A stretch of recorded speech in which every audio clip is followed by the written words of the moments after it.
Hola. Hola a los que quedan en esta sala.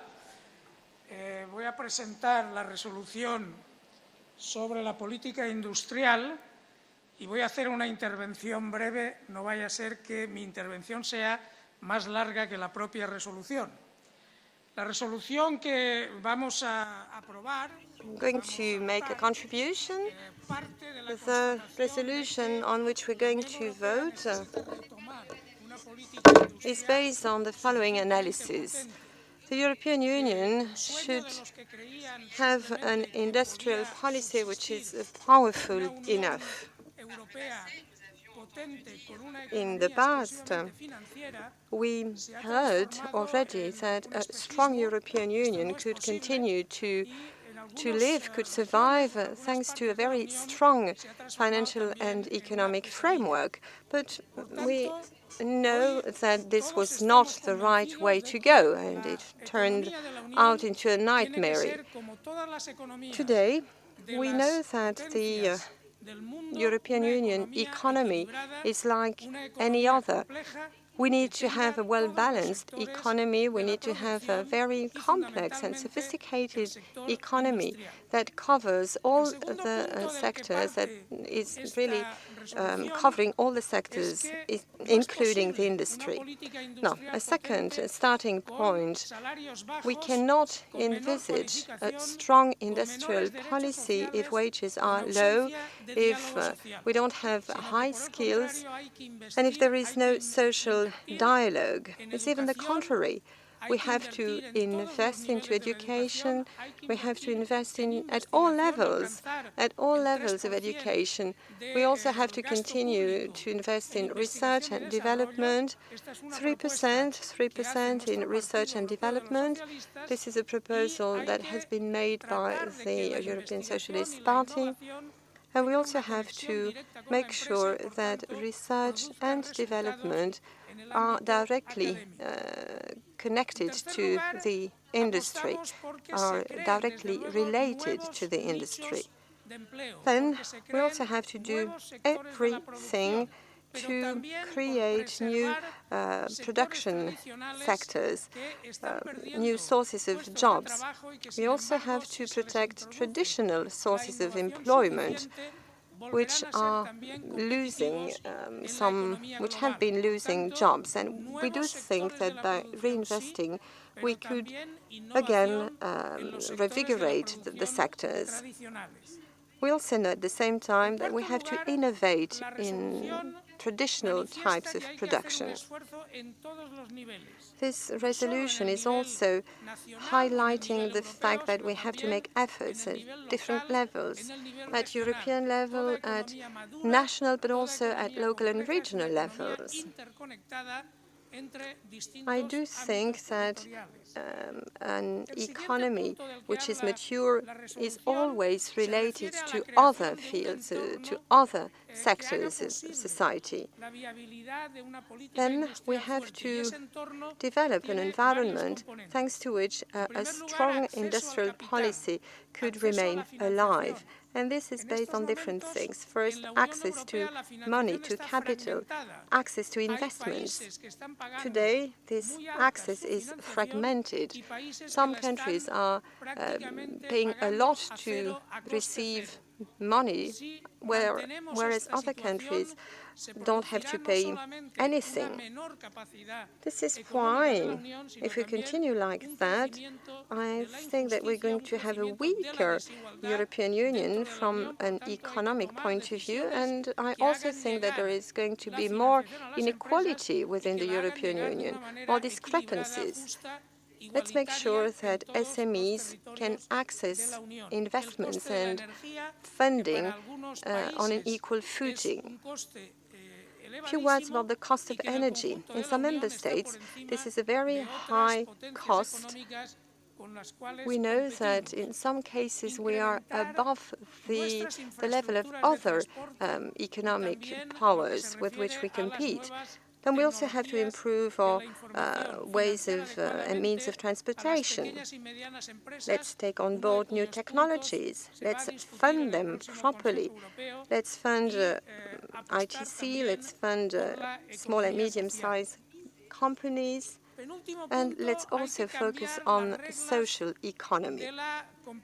To end with, I also think we have to change the rules of competition within the European Union, including the different rules and regulations about state aids, which today do limit our capacity to act in different fields, in different production fields. There are some sectors which are in need of such financial state aids. The resolution is also dealing with a topic that we covered some time ago. A very strong industrial policy should also take into consideration the social dialogue. If we want to have a strong industrial policy, we have to take on board negotiations with the trade unions.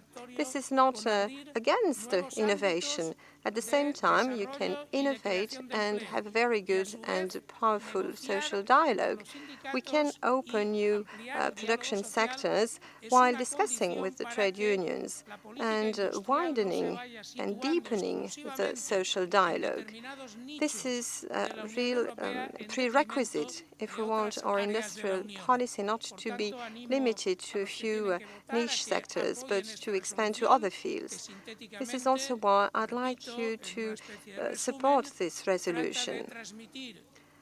Indeed, the major idea of this resolution would be to take advantage of a strong industrial policy within the European Union, an industrial policy that would be based upon development, investment, human resources, training, and of course we should not stick to words only. We have to translate that into practice. We should not limit ourselves to guidelines, but we have to translate that into practice and discuss more with the trade unions. In a nutshell, this is the content of this resolution on a new industrial policy. I've been a bit long, and I'm sorry for that. Muchas gracias, Enrico. We have one intervention from the audience, so I would like to ask Maruška Kisberta for the floor. She's representing the Young European Socialists. Please.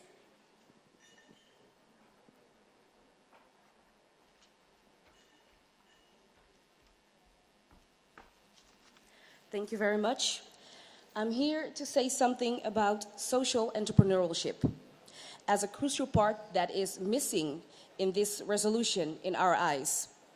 This is a new way of entrepreneurship where the entrepreneur doesn't focus only on profits but has attention for all the problems that we are facing, that we have attention for as PES.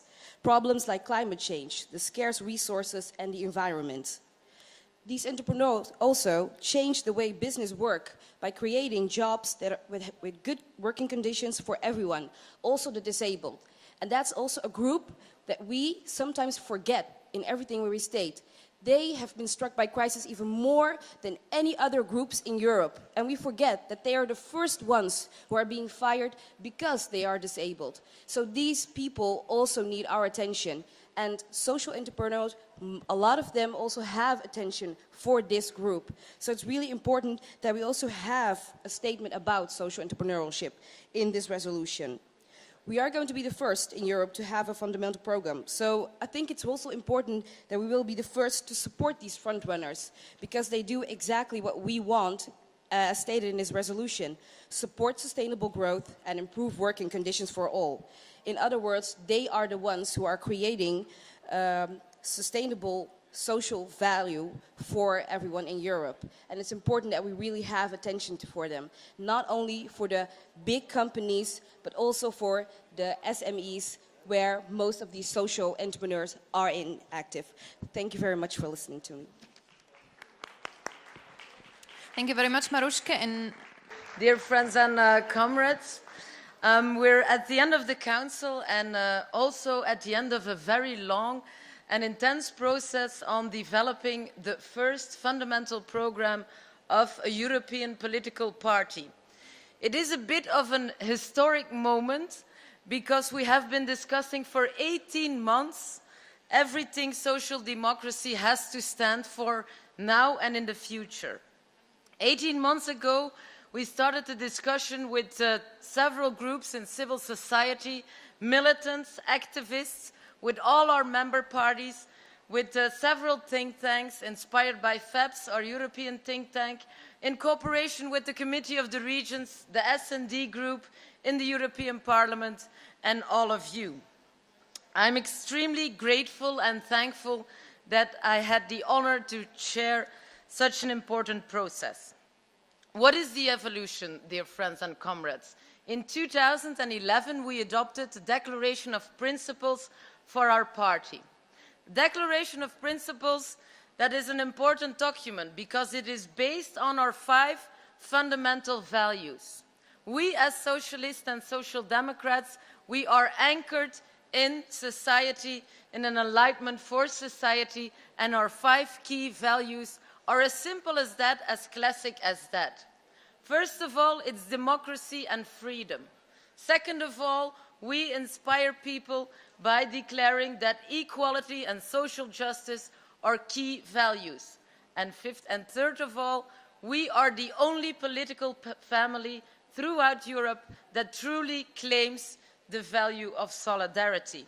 Solidarity between people, between individuals, solidarity between men and women, between the old and the new, between generations, but also between member parties in the north and the south of this continent, and between small and bigger parties.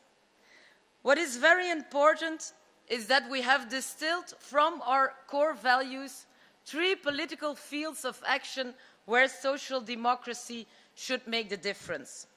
First of all, we need a new political economy, dear friends. A new political economy that is truly based on our values of freedom on the one hand, but also democracy in the other hand. Secondly, we said that we really needed a new social deal for the European project. A new social deal that is based on equality, fighting inequality, and social justice. And third of all, this text reflects on another Europe, a new political and social project for the EU of the future, and it will be a union of solidarity because it is the only way, dear friends. Why did we wrote this fundamental program? Well, it's very simple. Our citizens throughout Europe, from time to time, are lost. They don't believe us anymore. They are lost because they also see social democrats as part of a technocratic European establishment that doesn't inspire them. They also see the left as not enough taking care of them and their ordinary problems. And that's so important, dear friends, that we show ordinary people throughout Europe not only what we know or what we can do, but also that we show to ordinary people that we really care. That will make the difference. We need to win the hearts and minds of every European citizen if Europe has to become a stronger political project. What we did is we tried to redesign the EU as a political project. We discussed way out of time and very long, and with almost everyone in our movement. We had 4 drafts.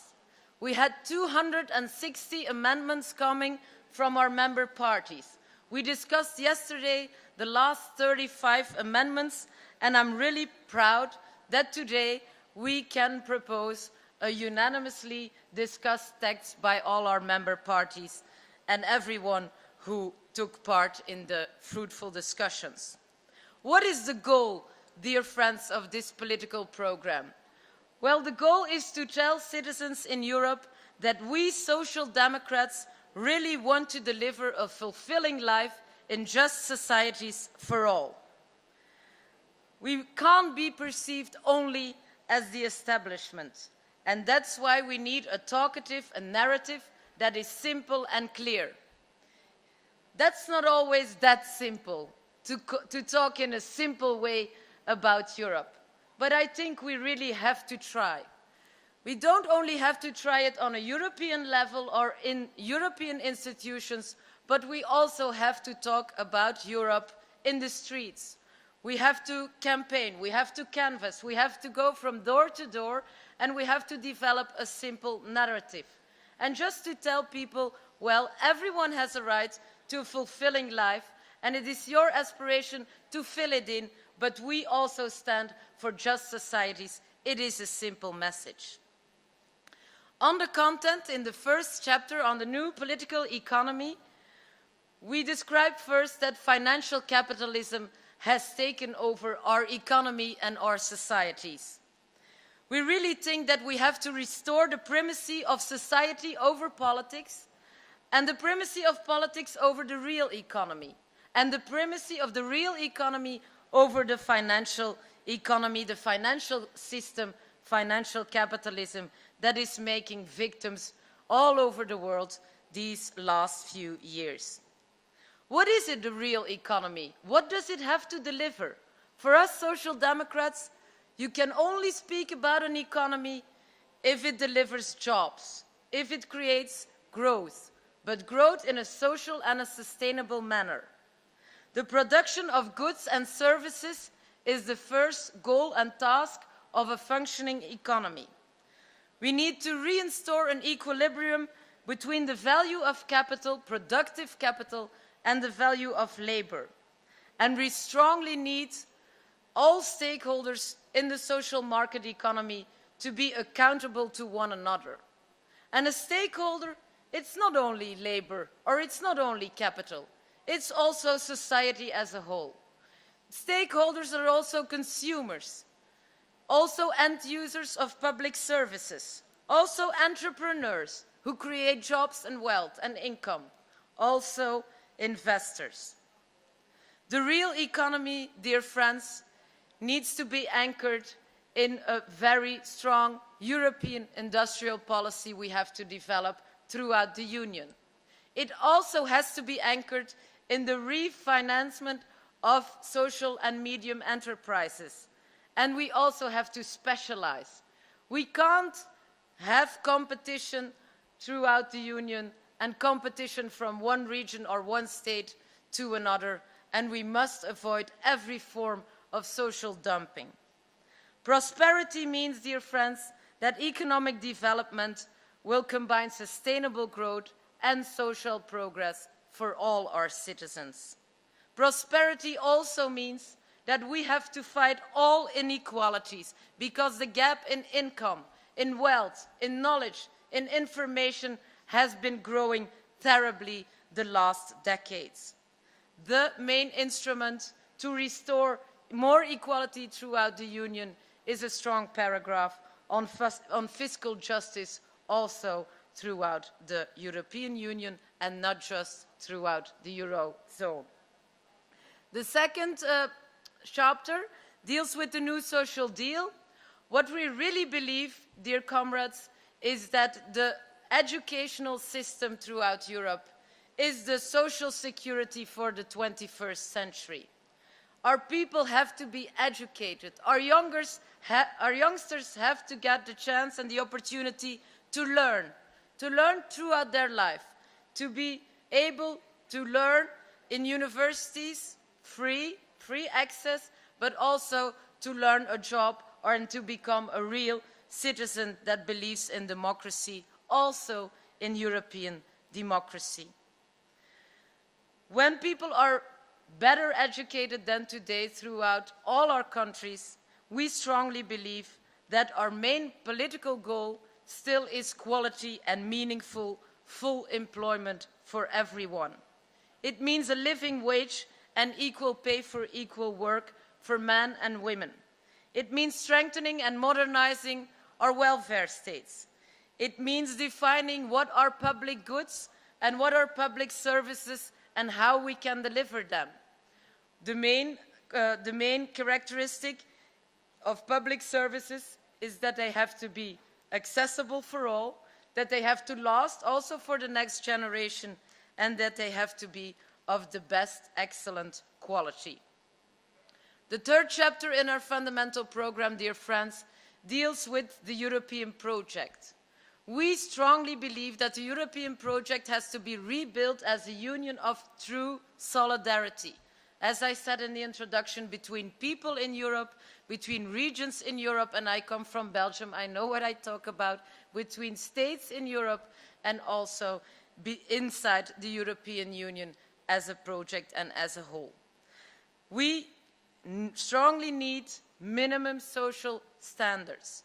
We need to build a European public sphere through European democracy, not only in the institutions, but also in the streets. We need a union of convergence and cohesion. A stronger EU internally will be heard in the rest of the world with a louder voice, and that is important for the future of this younger generation. For a conclusion, I'd like to thank everyone who has cooperated. It was a big task. I see Thomas, I see all of you who have been working together the last few months. So it was hard, but it was fruitful, it was interesting, and the conclusion is that we as PSE are really the progressive, but have to become more the progressive alternative for the future of the EU. We have the program, we need the manifesto, we need and we will have the common candidate, and I strongly believe, and I really hope that we will win the next European elections. Thank you so much.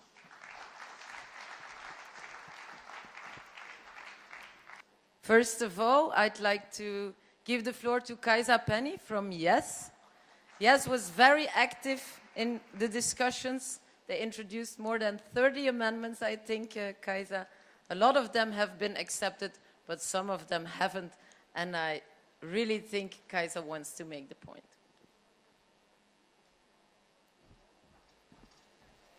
Thank you, Caroline. Yes, I do want to make a point. Before I make my point, though, I would like to very much thank Caroline and Cleo, also PES, for simply having such a thing as a European political parties fundamental program, because it is unprecedented. It is giving me a lot of hope for the future of our movement and for Europe as well, and I think it's a start in a process which we need to be talking a lot more about. And as Caroline said, we, as the Young European Socialists, handed in a lot of amendments because we wanted to be a very active part in this. We wanted to make sure that the young generation's voice is heard, and we are grateful for the number of hours of debates on the issues that we raised and the seriousness that they were taken in with. But then, that said, the point I want to make, and the very ungrateful task that I have been given by the PES presidency yesterday, is to introduce two ideas, two concepts, two debates to you without any possibility for you to have a democratic decision on them.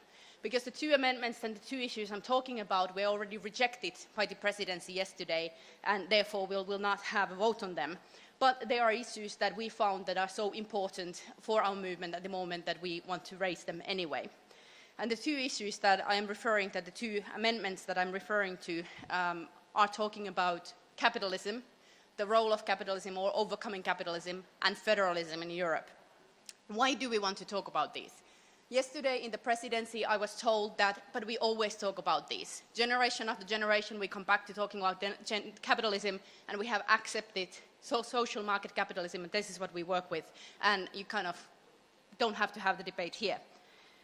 Well, we want to have the debate. We as the Young European Socialists want to come back to this debate and have this debate because we as a young generation see a future in Europe in which the welfare states that were there in the post-war era are being dismantled. We see a future in which the welfare states are retrenched everywhere in Europe, including the Nordic countries, which we often look as models as. We see a future for our generation that for the first time ever in the history of the modern European states is worse than it was for our parents. We see a society that has accepted the side effects of capitalism as simply without alternative. There is no way to tackle them, and we just accepted them. We accepted the side effects that include growing income differences in our societies, reappearing social classes everywhere in Europe, less of social mobility in our societies, and inherited social exclusion that travels from one generation to another. And for us, it seems that this is a direct result from us as a movement, as socialists and social democrats, as workers' movement, having accepted the discourse of capitalism with having no alternative in the 1980s and since that. We haven't offered a true alternative for the market capitalism since, and therefore we do not offer a full and decent alternative for the conservative forces today. We, as the socialist movements, want to tinker a detail in the system. We want to change this bit a little bit and that bit a little bit to make it a little bit more social, to make it a little bit more human-friendly, give it a human face and help the people who are worst off. But we do not dare to venture into the debate of the fundamentals of our economic systems. And we, as young European socialists, we believe that we have to have this debate. We have to go back and look into our economic systems and see, is this really what we want and what we believe in? Is this really the socialist reality that we want to live in? And we believe that there is no better place for this than a fundamental program of the European political party. Because if we don't have this debate in a fundamental program, where will we have it then? We will never have it in an electoral manifesto. We will never have it with the people on the street. When we talk about ideology, when we talk about our core principles, we need to do and have that debate in the debate of our fundamental programs. And we believe that we have to have it at the European level, and I'm coming to my second point, and I'll try to be a little bit more brief on that. We believe that we have to have it at the European level. We believe that we have to have it linked with the debate of how we see the future of Europe. And here we come to the federalism and the amendment on federalism. Us, as young European socialists, wanted to suggest that we wanted to put into the paper saying that we believe in federal Europe. Not very controversial, in my opinion. Actually, yesterday in the presidency, majority of the parties agree with the concept of federal Europe and believing that our policies work best at the federal level, with the federal system. But this is not accepted because we are afraid of the words. We are afraid of saying federalism because we are afraid of the backlash. We don't want to go into explaining what it is that we see federalism as. We want to avoid from the conflict. And that is fair enough. I see the point. But I think as a party, we need to take a stand. We need to see what Europe do we want? How do we want to organize our welfare states now and for the future at the national, at the international, European, local, regional level? And we need to write it down. We need to make sure that everyone understands our view. And I think, therefore, we should really, really open ourselves to the debate and also sometimes criticism on our positions. I don't think there's opposition for federalism as such in this room or in our movement, but I think that we lack a lot of courage in having these debates. And therefore, I would like to ask, and I'll ask and conclude this, I would like to ask the Party of the European Socialists and the parties here present to actually look forward and look above and beyond this fundamental program, to see this as a starting point, as a fundamental program that is a basis, which is a developing and evolving document that for the years to come we will come back to it, that we can actually come back to the debates that we've been having now, and that we can also have an organizational democracy in place in which we involve more of our members, that we actually have the debates open and in public, because we need to be a movement of many voices. We need to be a movement that shows that sometimes we don't agree, but we are not afraid of having the debate. Then we come together, we have a document, and we stand by it, and we defend it, and we will work towards making it a reality. This is what we hope from you as the youth organizations of your parties, and we very much thank the work that has been done, but we look forward to pushing the debates in the future as well. Thank you.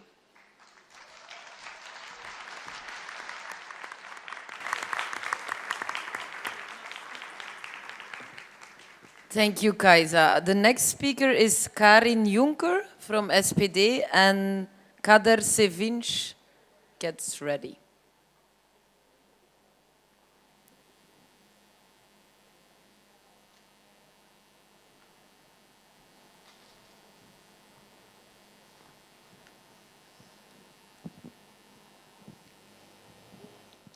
Please take your headphones. I would like to speak in my mother tongue, German. Liebe Genossinnen und Genossen, Comrades, es gibt richtungsweisende Überschriften in diesem Grundsatzprogramm, mit dem wir there Inhalt are headings in this fundamental programme that point the way for us, that give us a political basis for our work. One of these headings is our values, fighting inequalities. We live in a society, not an economy. We want a union of solidarity.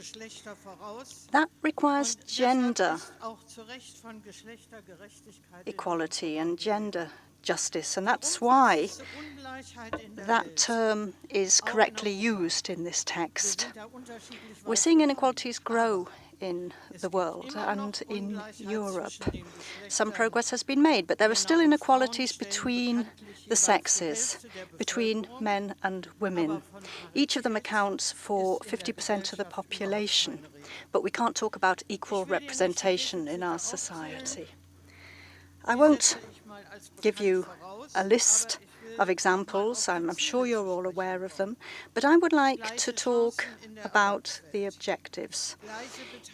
Equal opportunities in the world of work, equal participation in political and social decision-making functions, equal pay for equal work,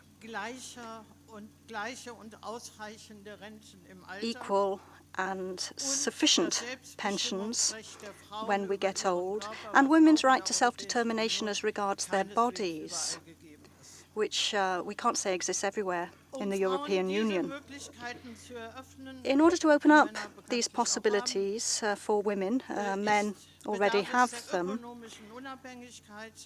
they need economic independence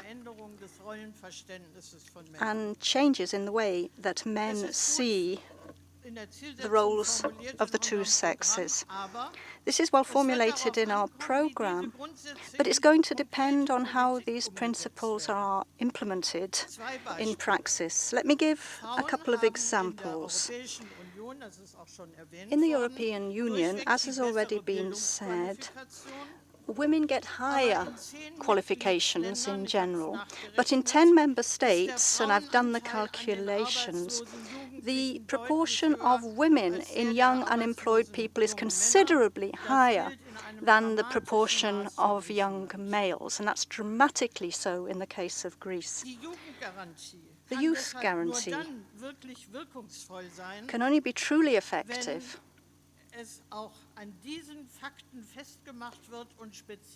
if it is anchored to and embedded in these facts, and practical solutions are put forward.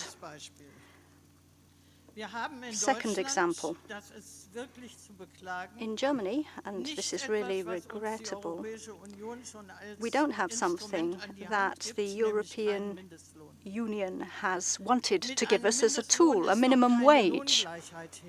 A minimum wage, of course, doesn't mean equal pay, but it does stop the free fall of wages, and that free fall has taken place in Germany because of the absence of this restriction. It's a necessary requirement to take us closer to equal pay. If we never have it, we won't reach that goal. I don't want to give more examples. I think that it's already sufficiently clear that we need these things to achieve our goals. We need a plan of action which makes it possible to convert these principles into practice, and that is only possible in a socio-democratic Europe. We're seeing the backlash everywhere in the countries ruled by the Conservatives.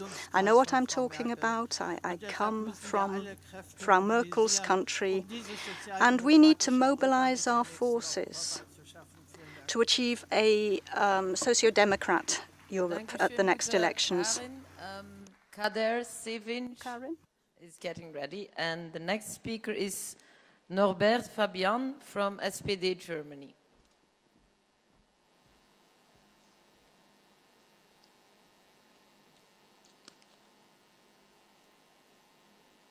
And can you talk for 2 minutes, Kader? Sure, I will limit it by 2 minutes.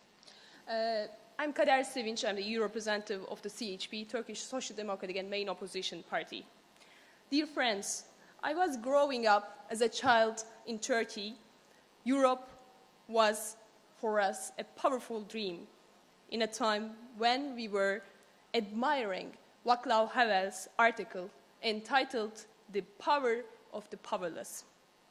And the power of Europe was relied on both great examples of transnational solidarity and democratic values, as well as tangible social and economic achievements.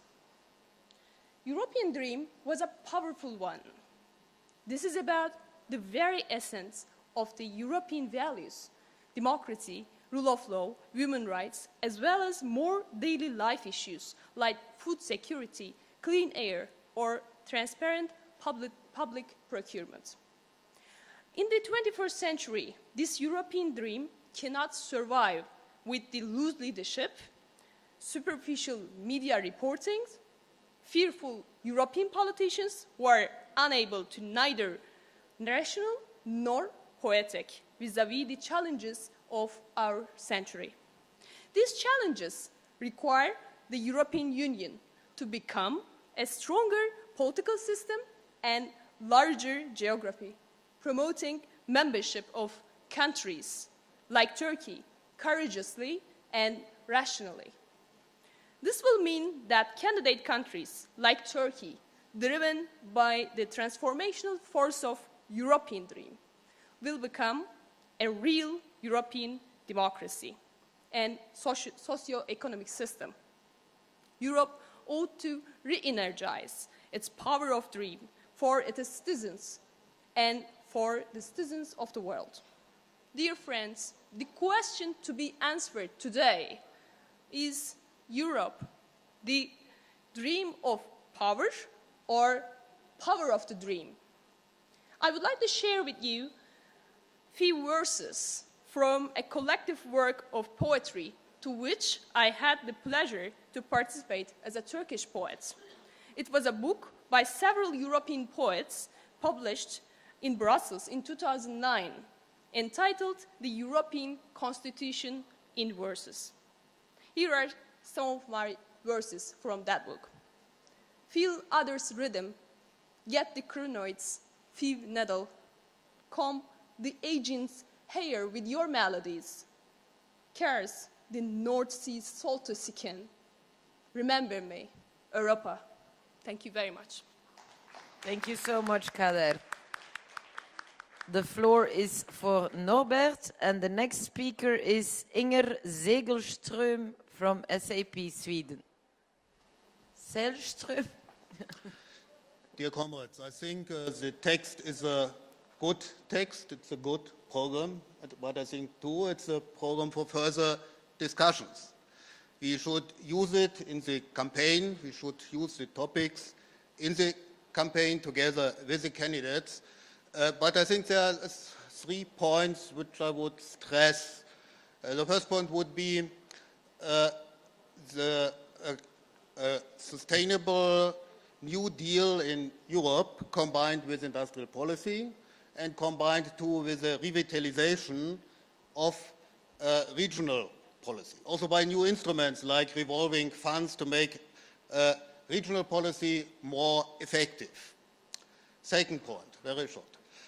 I think we have to discuss on workers' participation, industrial democracy. In the text it's called stakeholder economy.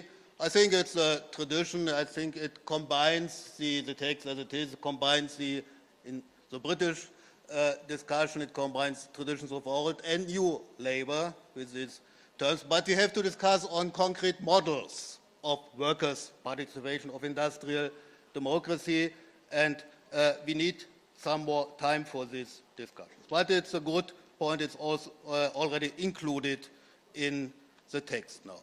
And the third point, which would be a little bit more controversial, I think we need more renewable energy. It's the wind power and sun power are the energies of the future in the European Union and all over the world. I think they could be also part of the development of these forms of energy, new forms of renewables, by the development and by the regional policy or the industrial policy in southern and in eastern Europe too. But I think too, and that may be controversial, we need too reduction of atomic energy, this risky kind of energy. It's a common sense in a lot of, I think, in several parties in the EU, and we need first steps and perhaps also steps to end this risky production of energy. But that needs more discussion, especially here in Bulgaria. But I think the renewable energy is also a chance for this country where here we now are staying. That's my position. Last point, we need more discussions, and we should need, I stress it once more, we should use this chance with the fundament and the basic of this very good text. Thank you. Thank you so much, Norbert. Inger has the floor, and Sylvia Yvonne Kaufmann gets ready.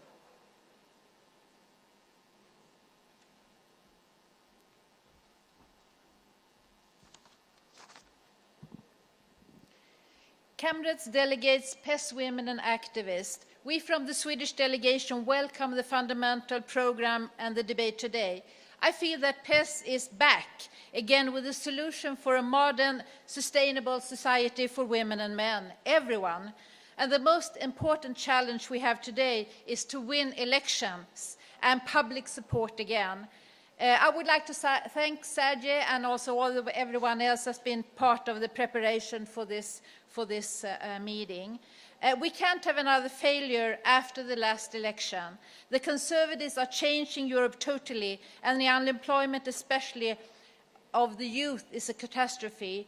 We see this very clear in Sweden after 2 periods of Conservative governments. We, the Socialists, must be the group to show results for jobs, and to cut down on the youth unemployment. Sweden has among the highest unemployment in Europe, so we would like to go further than we see today.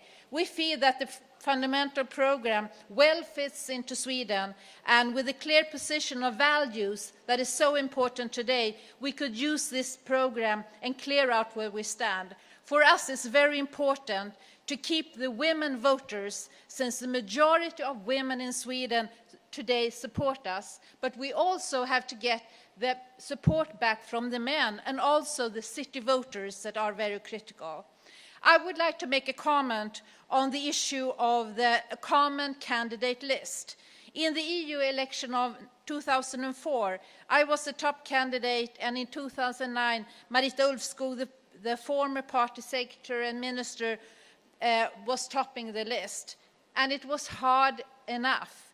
So if we should have an unknown socialist, I'm afraid that would take away the focus on jobs and employment that would be the most important issue for us to debate. So maybe in next elections or in the coming elections, we would be more European, but we are not there today. You have read about the problems that we have had in the suburbs around Sweden with the youth demonstrating. And this is the same problem as you have had in your countries and we see all over Europe. It's the conservative governments that have been allowing the youth unemployment to be so high that many youth today see no choices other than low-paid temporary jobs without collective bargains and security. We Social Democrats have other solutions. And it's enough now, and it has to be a stop. And I could really support what Kai said before, that if we don't do anything now to save the youth support, we lose generation after generation for the political solutions that are so important. So we Social Democrats and socialists in Europe, we have done it before and we can do it again. And we need to win back the elections of and the majority of the Europeans in EU, and also to win elections in our own countries. To get back into power is necessary, and we need a modern and progressive EU policy as the programme we are discussing right now.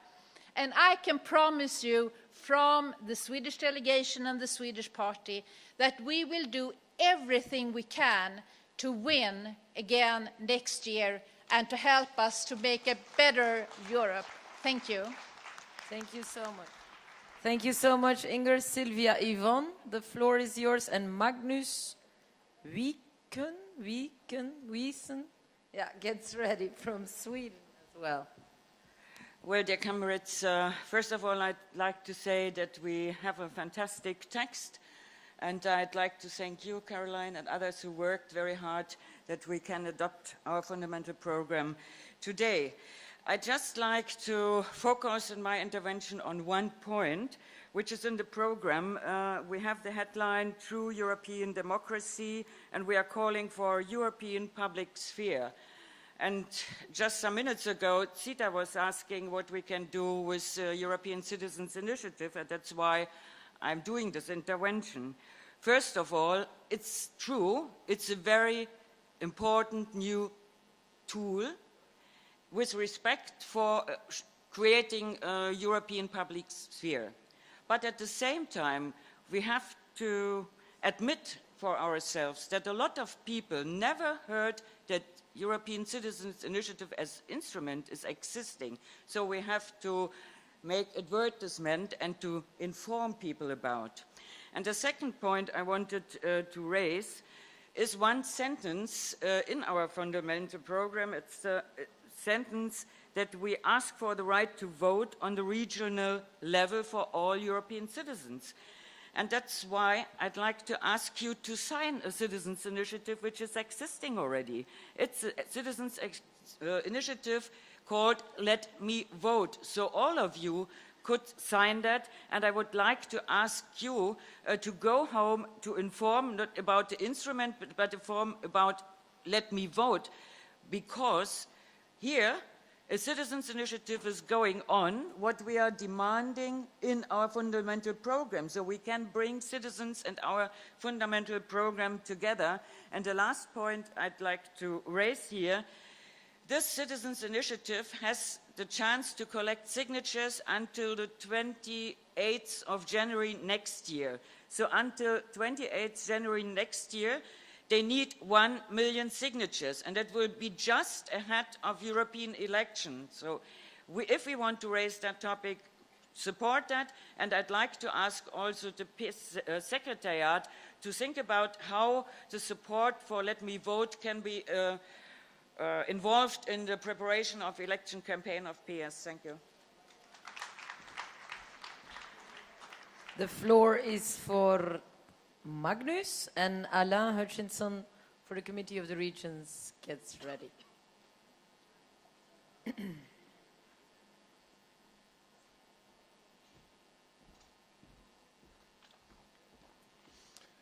Chairman, delegates, activists, ladies and gentlemen.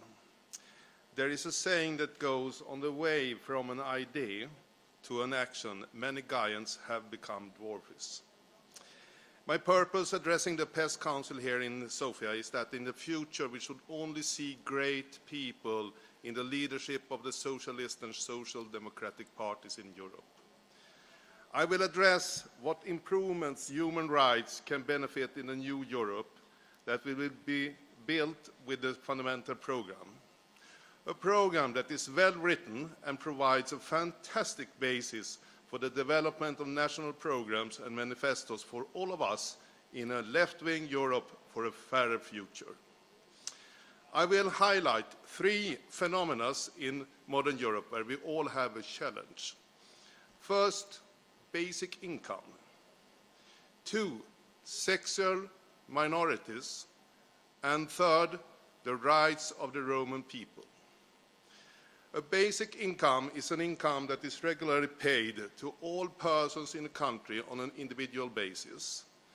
Base earnings will be able to sustain a decent life, and it's completely without conditions. The introduction of a basic income is a step towards greater economic equality, where everyone gets a share of society's resources. The project for equality in society should not only be based on wage labor, but also in other ways to contribute to society. Studies, work within the family, culture work, innovation work, pro bono work in different areas, religious work, and many other ways to bring humanity forward. Today's social security systems are based on loss of wage. Whoever has will be given more. That writes in concrete the growing inequality. The stigmatization resulting from publicly livelihood support can be eliminated. Substantial resources can be saved, and the flexible labor market will emerge through basic income and the freedom that provides. The introduction of basic income is a step towards creating an equitable, gender-aligned and inclusive society. To ignore the emerging precariat that will create a new global class of people who are living in uncertain economic conditions, where the market controls their lives. A systematic and political uncertainty have been hitting about 25% of the adult population in many European countries.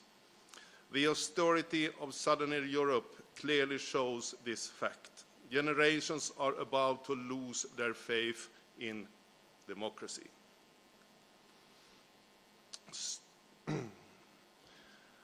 Rather include than exclude. This is our responsibility.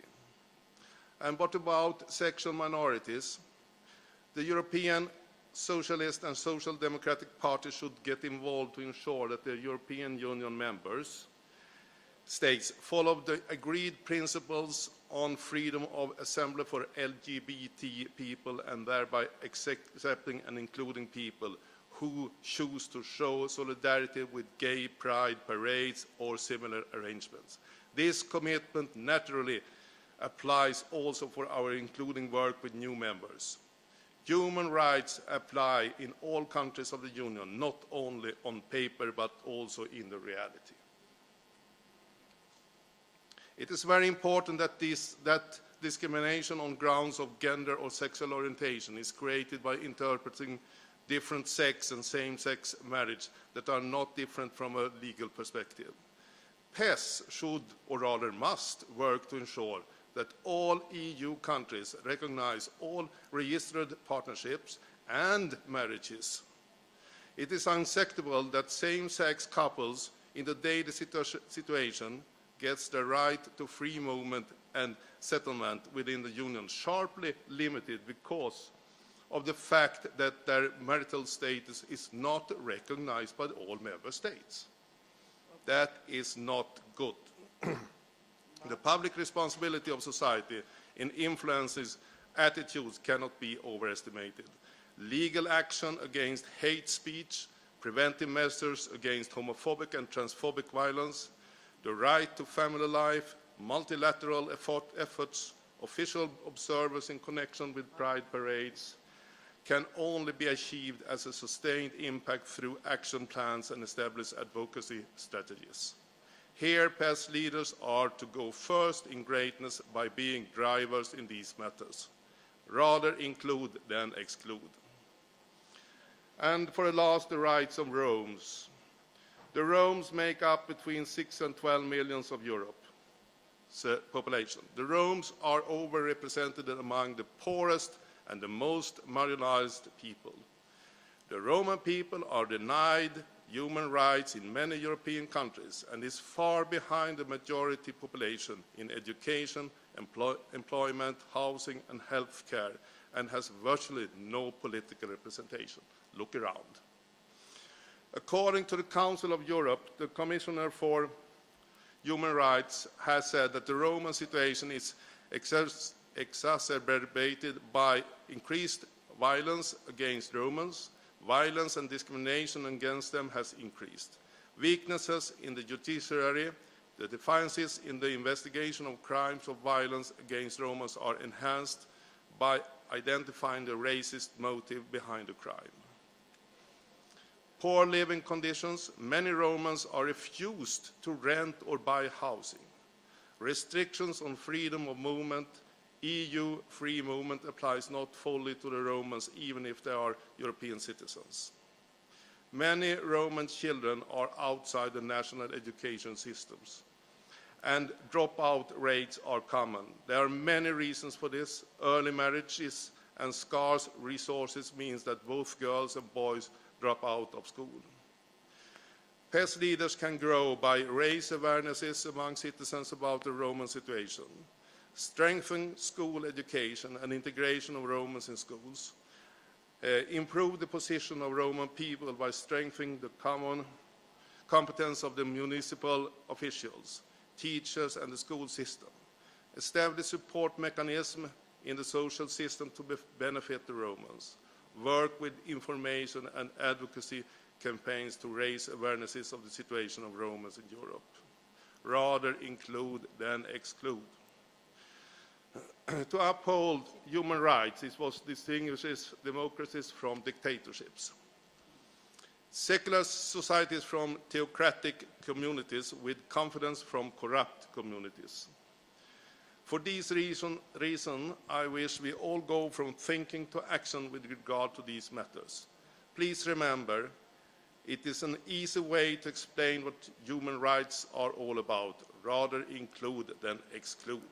Thanks for your attention. Thank you. Hello.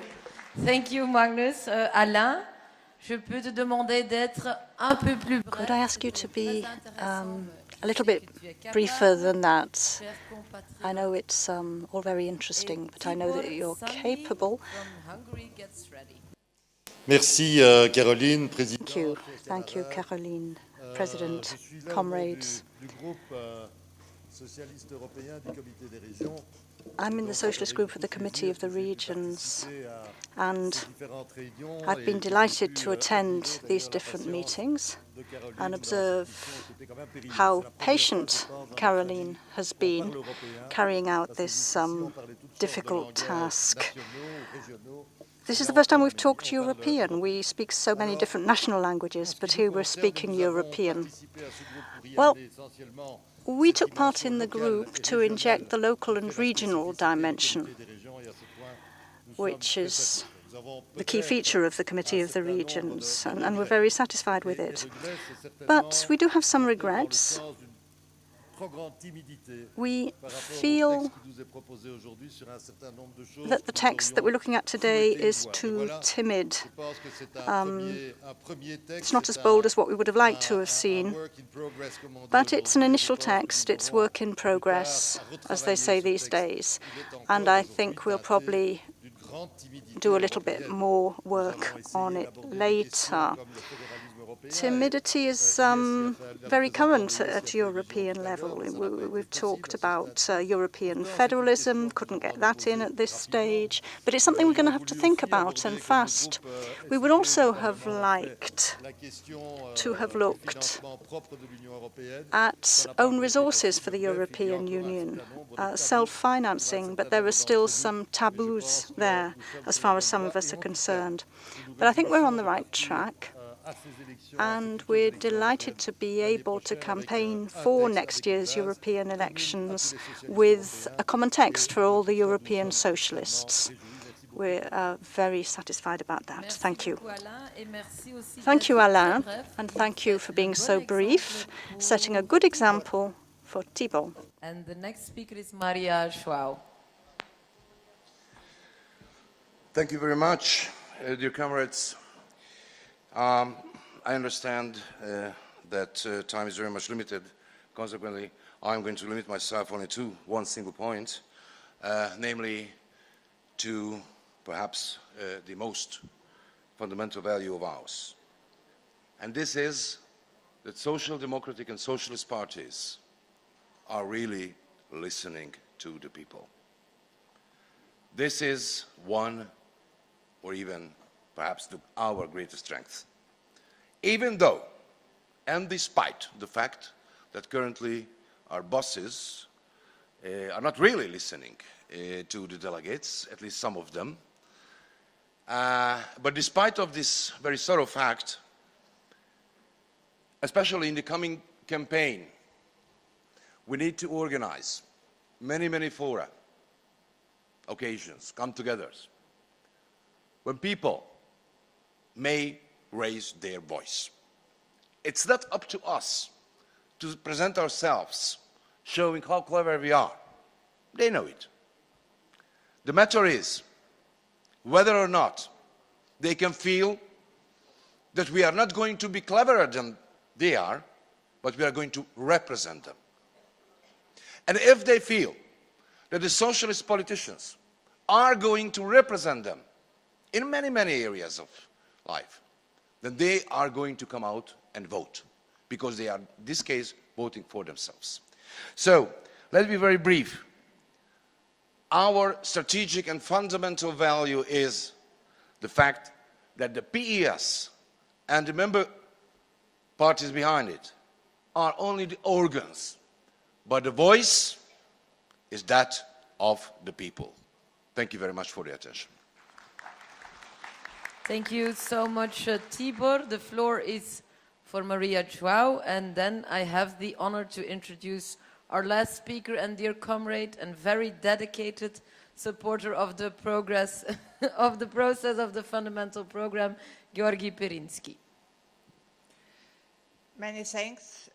I'm speaking as a PES special advisor. I'm in this story for a long time ago, and I really think that we have a good fundamental program.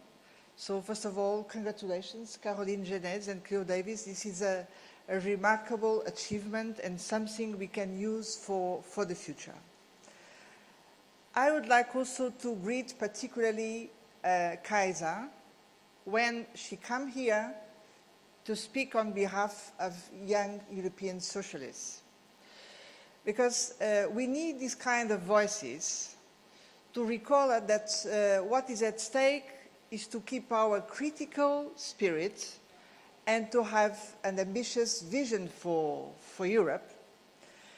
And I must say that our young socialists, from my viewpoint, they are basically right. Because they are saying something very simple. They don't like the system they are living in, and they want much more for Europe. And the vision they are suggesting is a great vision, because this is a vision based on European citizenship. It's assuming that in the future we can have a Europe where citizens, then they can count on the same rights, political rights, social rights, economic rights. And this is a fundamental positive choice for Europe. They are on the right way. Now the problem is, everybody can ask, how can we get there? And this is the difficulty we are confronted with. Because to get there, we need to have a powerful convergence process regarding better social standards, regarding political rights, regarding economic opportunities. And we see, because of the crisis, that we are very far from this. And by the way, we are going backwards in many cases. And the crisis is showing clearly that if we really want to move in this direction of a common European citizenship, we need to build up together much stronger instruments to provide jobs opportunity. Today we have spoken about the European industrial policy to pave the way for these jobs. We need to have new financial means to support these new initiatives of investment. And this has to do probably with some kind of European taxation. We have a commitment, very important, on the financial transaction tax as a first example of that. And most of all, we need to make sure that the decisions about these instruments, they will be taken with stronger democratic legitimacy.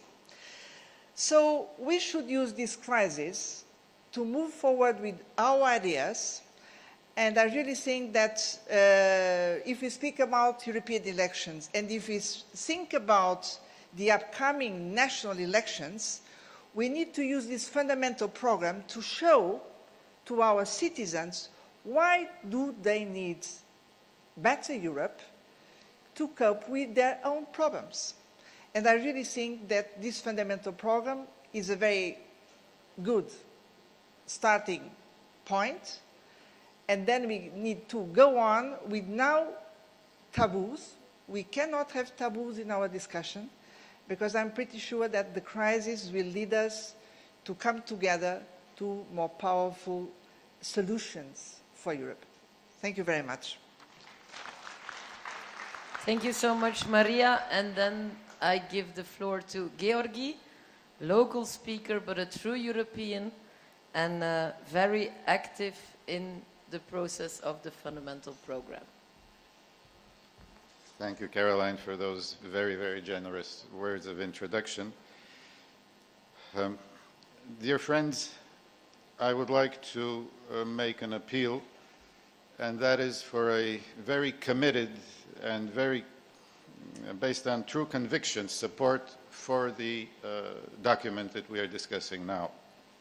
And I will enumerate only briefly five reasons why I think that we have a document truly, as Maria João said, that very well serves the purpose of winning the next European elections. Number one, I believe that we are making the correct pledge. That is, we want to empower people to lead a fulfilling life in inclusive and just societies. Our commitment to full employment remains at the heart of our progressive pledge. Can I digress here for a moment and pay particular tribute to Caroline's effort throughout our advisory council to guide us towards thinking about what sort of a life are we actually proposing to the people in this document. And she made a very brave effort to get us away from dogma and to introduce a humane understanding of what we're about. So we struggled mightily with the notion of a good life. We decided that perhaps we wouldn't be correctly understood. So finally we arrived at fulfilling life in inclusive and just societies. Now Martin this morning told us about decent life. And clearly the basics of a decent life were those that he enumerated. But if I might be permitted to propose, Caroline, that we introduce the notion also of having a good time as part of a decent life.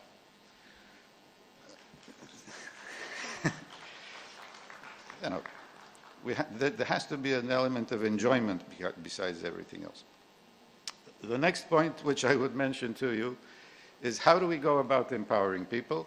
We have pointed out that we need a new political economy so that all stakeholders, citizens and society alike, hold democratic control over the social market economy. So far, so good, and I would propose that we think very carefully about what exactly is the new political economy. And here, I'm sure Maria João would agree, there is broad scope for the most critical and brave thinking that we could come up with. But then, number three, we point out that to enable all people to lead a fulfilling and promising life, everyone must be equally empowered to exercise all rights and opportunities at every stage of one's life. This is the goal of the new social deal for Europe. Now, this is the next horizon we have to think about. A new social deal is also a very highly ambitious proposition that we put forward, and we have to live up to its challenge. Fourth, we talk about not any kind of Europe, but a social Europe must be implemented alongside the economic union in order to overcome inequalities, ensure social progress, and deliver full and equality employment. And we point out that the heart of a social union should be a social progress pact consisting of binding social progress targets in the fields of employment, education, innovation, and social cohesion. And what's more, we need ambitious Europe-wide common social standards to be introduced.